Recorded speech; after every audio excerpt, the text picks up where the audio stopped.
Hello everyone and welcome back to our Introduction to Economics series. In Lesson 1, we learned that economics begins with a simple but powerful idea. People make choices because resources are limited. Today, we will build on that idea by asking a bigger question. How do societies organize their resources, production, and decision-making? In other words, how does an economy actually work? Today's lesson is called Economic Systems, Resources and Models. We will focus on 5 main ideas. First, the 4 factors of production. Second, economic models and why economists use them. Third, command economies. Fourth, market economies. And fifth, mixed economies. By the end of this lesson, you should understand not only the vocabulary, but also how these ideas help explain real-world economies. Before we define anything, let's connect this lesson to real life. Think about all the goods and services around you: your phone, your chair, your food, your clothes, your school, your job, your internet connection. None of these things appeared by accident. They were produced using resources, organized through decisions, and distributed through some type of economic system. Economics helps us understand that process. Every society, whether small or large, rich or poor, faces the same basic challenge. How should limited resources be used to satisfy people's needs and wants? This question sounds simple, but it affects almost everything. What jobs people do, what businesses produce, what prices people pay, what role government plays, and who gets access to goods and services. To understand production, we first need to understand the resources used to produce goods and services. Economists call these resources the factors of production. There are 4 main factors: land, labor, capital, and entrepreneurship. These 4 factors are the basic building blocks of an economy. The first factor of production is land. In economics, land does not only mean the ground we stand on. It includes natural resources such as soil, forests, water, oil, minerals, sunlight, and even wind. For example, a farm uses land and soil to grow crops. A mining company uses minerals from the earth. A solar energy company uses sunlight. Land refers to the natural resources used in production. The second factor is labor. Labor means the human effort used to produce goods and services. This includes physical work, mental work, skills, knowledge, creativity, and time. A teacher, a nurse, a construction worker, a software developer, a cashier, and a manager all provide labor. In economics, people's work and skills are extremely important resources. The third factor is capital. In everyday life, people often use the word capital to mean money, but in economics, capital usually means man-made resources used to produce other goods and services. Examples include machines, tools, computers, factories, delivery trucks, equipment, and buildings. A laptop used for online teaching is capital. A coffee machine used in a cafe is capital. The fourth factor is entrepreneurship. Entrepreneurship is the ability to organize land, labor, and capital to create goods or services. Entrepreneurs take risks, make decisions, start businesses, and look for new opportunities. A person who opens a restaurant, creates an app, or builds a new product is using entrepreneurship. Let's put the 4 factors together with a simple example. A bakery. The land includes natural resources such as wheat, water, and the physical location. The labor includes bakers, cashiers, cleaners, and managers. The capital includes ovens, mixers, tables, and the building. The entrepreneurship comes from the owner who organizes everything. The owner takes the risk and decides what products to sell. Together, these factors make production possible. Having resources is not enough. A country may have land, workers, machines, and business ideas, but those resources still need to be organized. Someone has to decide what to produce, how to produce it, and who will receive it. This is where economic systems become important.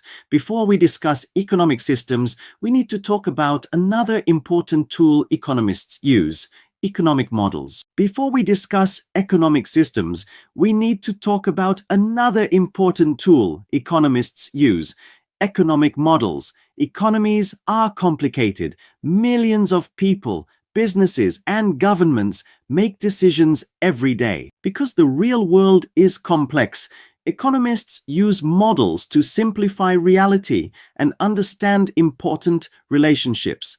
An economic model is a simplified way of explaining how something in the economy works. A model does not include every detail of real life. Instead, it focuses on the most important parts. Think of a map. A map is not the real city, but it helps you understand streets, directions, and distance. In the same way, an economic model helps us understand economic behavior. Economists use models for several reasons. Models help explain ideas clearly. They help predict what might happen when conditions change. They help compare different choices. They also help students and policymakers understand complex problems more easily.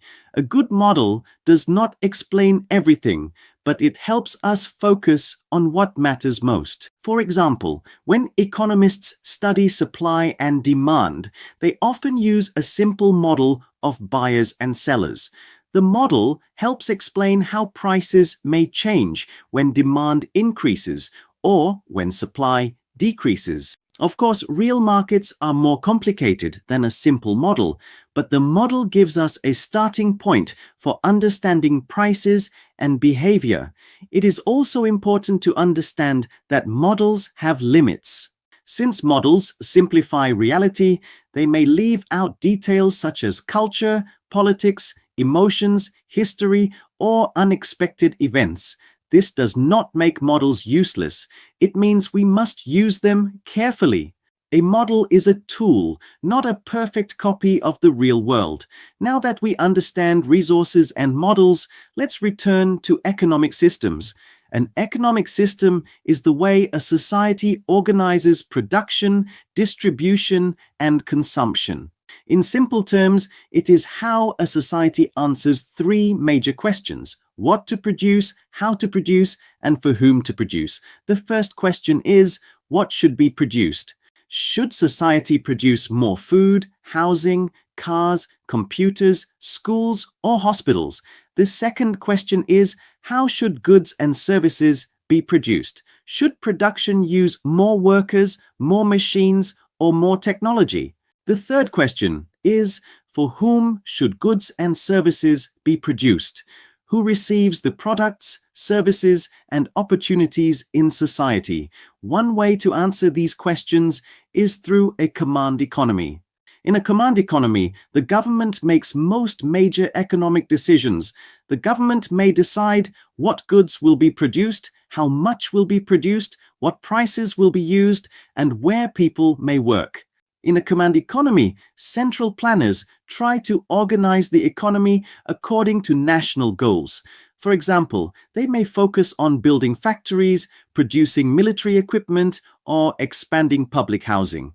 The goal is often to control resources and direct production toward what leaders believe society needs most. Command economies can have some strengths. The government may be able to move resources quickly. It may provide basic services such as education, healthcare, or housing. It may also reduce some forms of inequality by controlling wages, prices, or access to resources. In times of war, central control can help. However, command economies also have serious weaknesses. Central planners may not have enough information to know what people actually want. There may be shortages or surpluses when production is mismatched. People and businesses may have fewer incentives to innovate, work harder, or respond to consumer needs. Decision-making can also become slow and inefficient. A second way to organize an economy is through a market economy. In a market economy, individuals and businesses make most economic decisions. Buyers and sellers interact through markets. Prices, profits, competition, and consumer choices help guide what gets produced and how resources are used. In a market economy, consumers help decide what is produced by choosing what to buy. Businesses respond by producing goods and services that people want. If many consumers want a product, businesses produce more of it. If few people want a product, businesses may reduce production or stop selling it. Prices act as signals that guide decisions. Market economies have several strengths. They often encourage innovation because of competition. They can provide consumers with many choices. They may also use resources efficiently because businesses have incentives to reduce waste and lower costs. Competition can lead to better products and lower prices. But market economies also have weaknesses. They may create inequality because some people earn much more than others. They may not provide enough public goods, such as clean parks, roads, or national defense. They may also create negative side effects, such as pollution. When businesses focus only on profit, some people may not be able to afford important services like healthcare or education without support. In the real world, pure command economies and pure market economies are rare. Most countries do not use only one system. Instead, they combine market decision-making with government involvement. This brings us to the most common type of economy today, the mixed economy. A mixed economy combines elements of both market economies and command economies. In a mixed economy, individuals and businesses make many decisions through markets, but the government also plays an important role. The government may provide public services, regulate businesses, collect taxes, support low-income families, and protect consumers and workers. For example, a government may allow restaurants, shops, and technology companies to operate privately while also setting food safety rules, labor laws, and tax policies. It may allow private hospitals and schools while also providing public healthcare or public education. It may allow companies to compete while also trying to prevent fraud, unsafe products, or environmental damage. Mixed economies are common because systems have strengths. Markets can encourage efficiency, innovation, and choice. Governments can help provide public goods, reduce inequality, protect rights, and manage problems that markets may not solve well. The challenge is finding the right balance. Let's compare the three systems in simple terms. In a command economy, the government has the main decision-making power. In a market economy, individuals and businesses have the main decision-making power. In a mixed economy, both markets and governments share decision-making. Understanding these differences helps us understand how countries organize their economies. Economic models can help us compare these systems. For example, we can create a simple model showing who makes decisions, how resources are allocated, and what incentives people face. A model cannot capture every detail, but it helps us understand the differences. Here is a question to think about. When you look at your own country, where do you see market forces at work, and where do you see government involvement? Think about education, healthcare, housing, and transportation. The key takeaway from today's lesson is this: economies depend on resources, decisions, and systems. The four factors of production explain what we use to produce goods and services. Economic models help us simplify and study. Economic systems explain how societies organize production, distribution, and consumption. Once you understand these ideas, you can better understand how real economies work. Let's quickly review. The four factors of production are land, labor, capital, and entrepreneurship. Economic models are simplified tools that help economists understand complex real-world situations. Command economies rely on government. Market economies rely heavily on individual choice, competition, and prices. Mixed economies combine market activity with government involvement. Thank you for watching. Lesson 2: Economic Systems, Resources, and Models. In this lesson, we moved from the idea of scarcity to the bigger question of how societies organize resources and decisions. In the next lesson, we will continue building our foundation by looking at scarcity and choice. Until then, keep thinking like an economist. What are the resources? What are the choices? And what are the trade-offs? See you in the next lesson.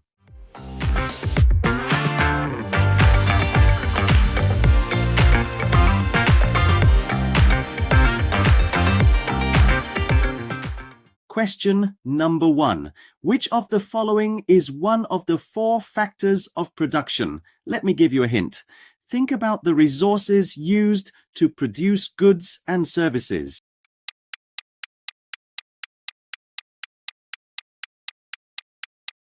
The correct answer is B, land. Land is one of the 4 factors of production. In economics, land includes natural resources such as soil, water, minerals, forests, and energy resources. Question number 2. Why do economists use economic models? A. To make the economy more confusing. B. To predict the future perfectly. C. To simplify reality and help explain economic ideas. D. To replace all real-world information. Think about why a map or diagram is useful even though it does not show every detail.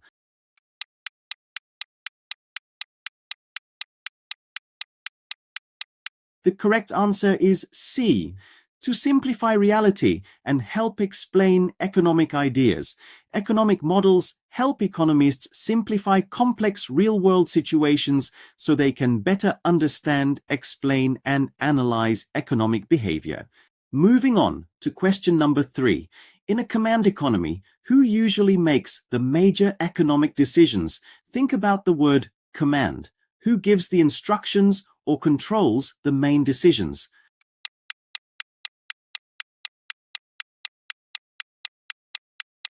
The correct answer is C, the government. In a command economy, the government plays the main role in deciding what to produce, how to produce it, and who receives the goods and services. Moving on to fill in the blank questions. Question number 4. The 4 factors of production are land, labor, capital, and what? Let me give you a hint. This factor refers to people who organize resources, take risks, and start or manage businesses.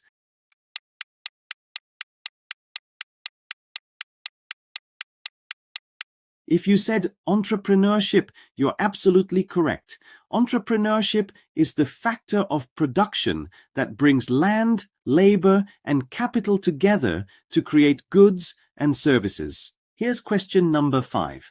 An economic blank is a simplified version of reality used to explain economic behavior.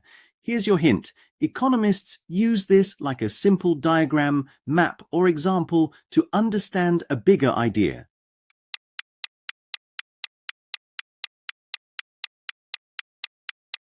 If you said model, you are absolutely correct. An economic model simplifies the real world, so economists and students can focus on the most important relationships and ideas. Moving on to question number 6. A. What? Economy combines elements of both market economy and command economy. Here's your hint. Most modern countries use this type of system because they include both private business activity and some government involvement.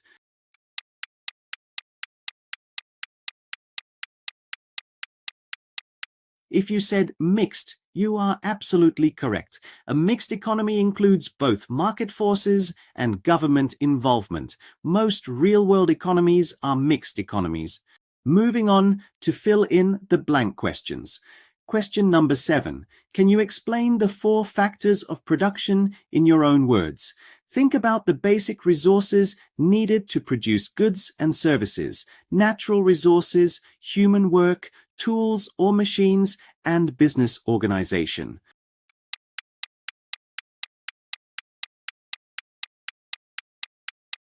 Here's a sample answer. The four factors of production are land, labor, capital, and entrepreneurship. Land means natural resources. Labor means human work. Capital means tools, machines, buildings, and equipment used to produce goods and services. And entrepreneurship means the ability to organize resources, take risks, and create or manage a business. Here's question number 8. Why are economic models useful for economists and students? Think about how models make difficult ideas easier to understand.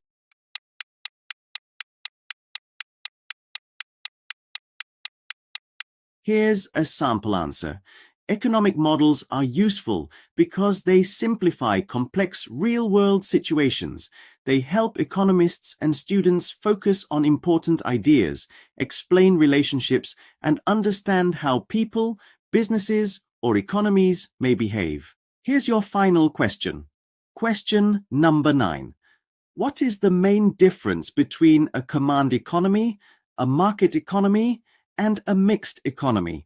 Focus on who makes the major economic decisions: the government, individuals, and businesses, or both.